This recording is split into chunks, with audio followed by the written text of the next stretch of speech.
We are fresh off the heels of the DC Comics AI art controversy where they fired a guy who actually went on to prove that he actually did not do the thing in AI art that was being accused. It was a very weird situation. And even though he went on Instagram and did that, DC didn't reinstate the covers. They didn't put them back. They literally just got rid of something because of a little controversy online. Kind of odd. They obviously, I guess, Tom King and Tom Taylor, when they have a little controversy online, aren't held up to those same standards as a random cover artist. It's definitely a matter of your celebrity equals the rules that you play by in the comic industry. It's a sick industry for sure. Now, this is interesting. I saw this over on Mindy Wheeler's blog. She's a Kickstarter comic artist, and she's pointing out that it looks like there's computer-generated art of Top Cow coloring. Now, Top Cow is the company that spawned out of Image Comics. I said spawned out of it has nothing to do with Spawn. It's Witchblade, actually. And they're releasing an Art of Top Cow book.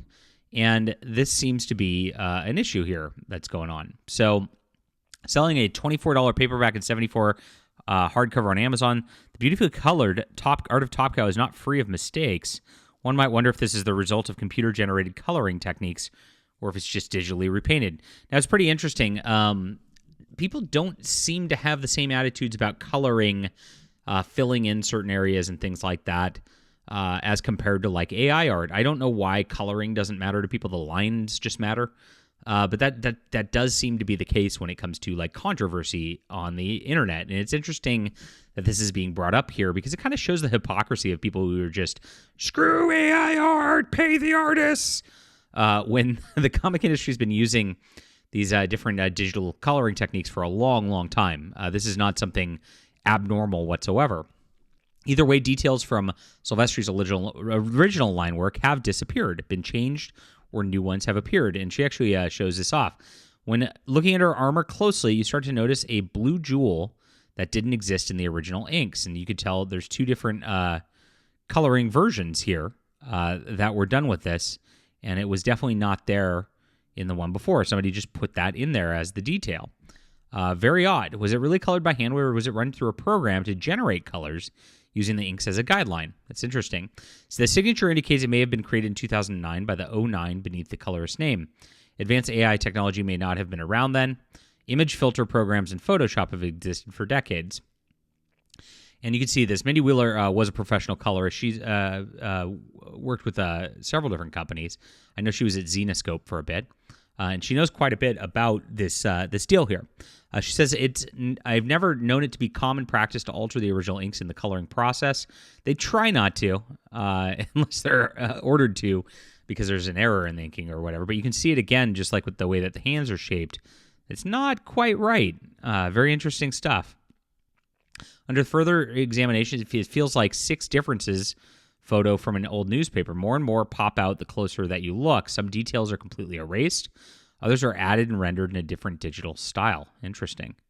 Whether this was a creative decision on Top Cow's or intentionally to alter Silvestri's work, we're not certain. Being such a highly esteemed artist and love of his attention for detail, it's a strange turn of events, for sure. Is it their way of saying that artwork is not up to today's standards? I actually prefer the older, more fluid look personally, just as a comic reader, because you see there's just like a coldness to the new stuff. Yes, it looks sharper. Yes, it looks like those skin tones are so much more like vibrant and realistic in a way, but it doesn't feel like a comic book. It just feels like somebody like copying a photo or something. And that's been my problem with a lot of modern comics. I just don't like that style whatsoever. That's why I do something completely different when I go back to things. Some people don't understand it, but it's like I'm actually trying to operate in a way that tries to make mine feel like it's out of the 50s, 60s, 70s, or 80s, not this stuff. And you could see why. So it is interesting that even like a Silvestri gets this kind of treatment with the coloring art.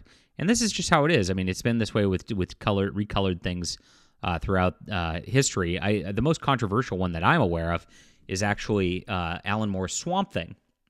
And when they did the rendered absolute editions and changed some things in that, they changed the original colors so much that it doesn't look like the same book whatsoever.